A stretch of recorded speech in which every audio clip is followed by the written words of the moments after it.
What's up guys, Houndish here, and today I wanted to jump in with some new Forsaken stuff to talk about. So in this video I wanted to speak about some classified content, some of the upcoming content that we'll see inside of the DLC, the seasonal events, rituals, and as we head towards the annual pass expansion. We're also going to talk about exotics in the database, some classified items that you'll find, and some information about what they are, some stuff which appears to link to Arms Week, hidden vendors, and some issues and feedback to round up about the spawn rate of the Malfeasance boss, exotic bugs, and a bunch of other stuff guys, so if you do enjoy the video, a rating below is super appreciated. But now let's get into it.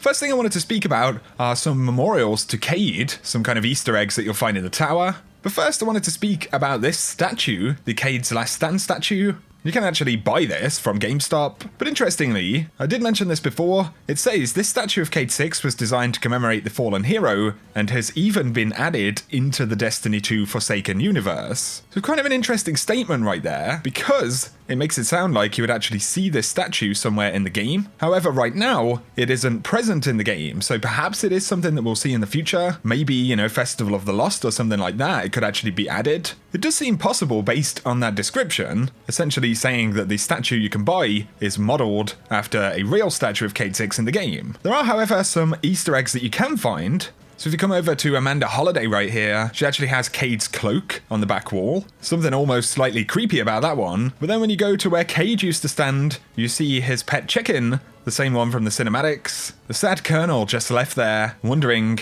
where his pal Cayde 6 is. That's definitely the most sad one. But also over by Zavala, you do see this plaque with the Ace of Spades icon on it. So I just wanted to point out those couple of little Easter eggs for Cayde there. And maybe we'll see a full statue at some point in the game. Next though, let's talk about upcoming content in Forsaken. Some of this stuff we have spoken about before. There are things that we know are still going to be unlocked. The corrupted eggs, all of the wishes for the Wall of Wishes. But JP Deathblade on Reddit actually listed some other content that hasn't been revealed yet. So first up, there are 2 classified vendors actually in the game. These are vendors that are completely hidden. You can't see any information about them in the database. It's possible that these actually could be for future content. We know there will be a new vendor in the Black Armory DLC, but there are a couple of other interesting vendors that we can see, which aren't currently housed anywhere in the game. So there are a couple of kind of weaponsmiths. We've got Hector 9940, building reliable tools designed for soldiers in the field, Hake values simplicity over intricacy, function over flair,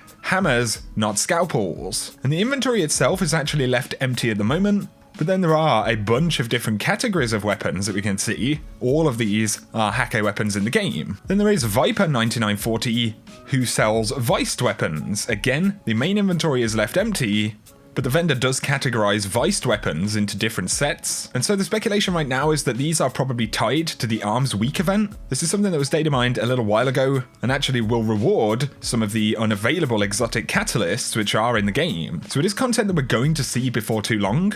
And I would guess, considering these are Foundry specific vendors, that Arms Week or the Return of Arms Day, some kind of rework of that old weapon event is definitely in the pipeline. Next though, I've spoken a lot about some lore which has been found regarding Forsaken, and this is the new lore where we found information about Eris Morn, Dullin Karud, and the kind of cycle of the curse in the Dreaming City. Now these lore tabs which I've spoken about aren't currently available in the game, but there is a full book of them called Truth to Power. Bungie recently teased that a long form story is actually going to take place, and it will take a number of weeks or even months to finish, and it looks like that is what we're seeing here. But there is a gameplay element. Each of these books actually has a series of objectives in order for you to acquire them. The objectives themselves can't be seen right now, but you can see right here, these are all of the different sections to the book and the number of objectives listed alongside them. And they seem to work in a pretty similar way to what the corrupted eggs would. When you clear out a specific area that has corrupted eggs, you take them all out in that area,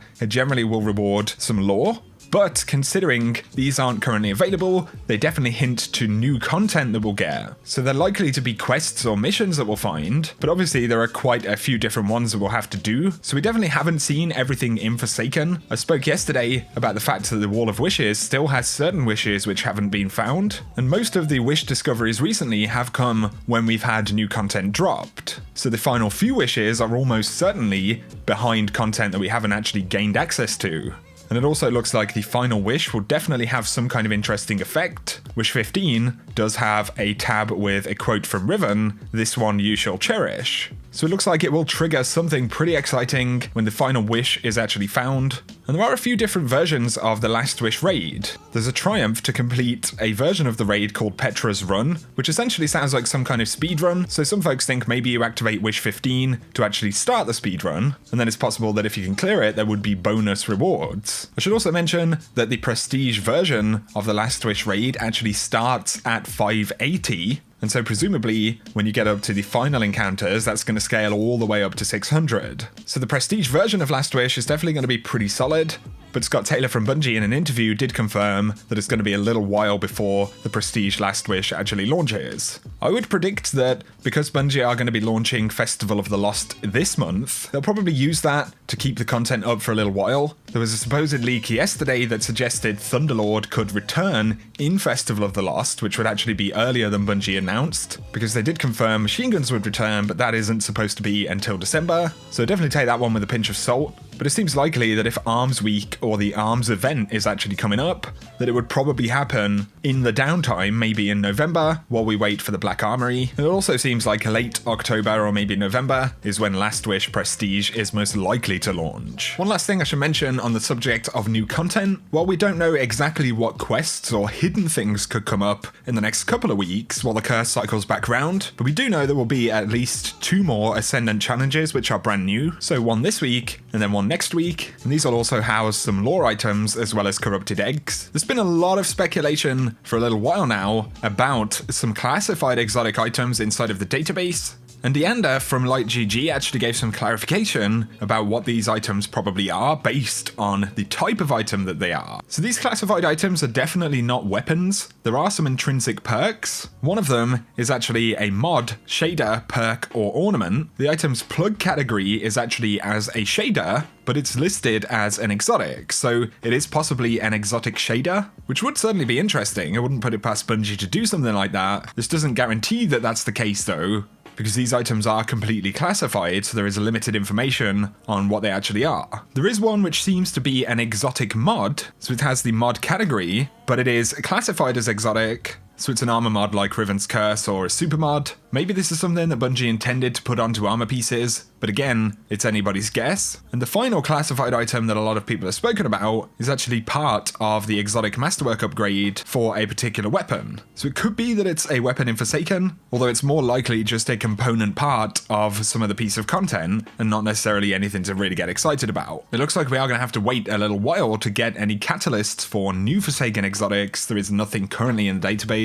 But I guess that puts that to rest for now. Potential exotic shader, potential exotic mod. A couple of things I wanted to round up right here though. There is a video by Cheese Forever on how you can actually add an exotic weapon kill tracker to new Forsaken exotics. So they don't currently have them in game, but you can use the Destiny Companion app to actually turn the kill tracker socket on, and it will affect these weapons in game. So you can get a kill tracker on Wishender, 1,000 Voices, Ace of Spades, whatever it may be. I'll link that video down below if you want to check out how to do it. Bungie have said though, the teams have been made aware of the feedback about the spawn rate of the Malfeasance boss. So there's a lot of conversation about that quest right now. It seems like Bungie are definitely monitoring the situation. There is actually a bit of a bug inside of the Last Wish raid, where some folks are actually unable to kill Riven, and this is a persistent problem for particular players, which is definitely pretty frustrating. So if that's something you've been affected by, Bungie say they are tracking that issue at the moment. Bungie confirmed that the Fusion Rifle Scavenger bonus doesn't work, so effectively the perk just doesn't do anything. That's something they're looking to fix. And Kevin Yanis from Bungie does confirm you do still get Valor points when you play Glory inside of PvP, so if you're playing the competitive playlist, you'll get both the comp points, but you will also be getting those Valor points as well. And they confirm they are still looking into the issue where Wishender's damage is bugged. So lots of stuff to keep track of right there, guys. This weekly reset will definitely be a pretty interesting one. We know that the curse has gone full cycle, so we'll have to wait and see if there are any secrets or surprises in store for us after this reset. But if you have enjoyed the video, guys, let me know your thoughts down below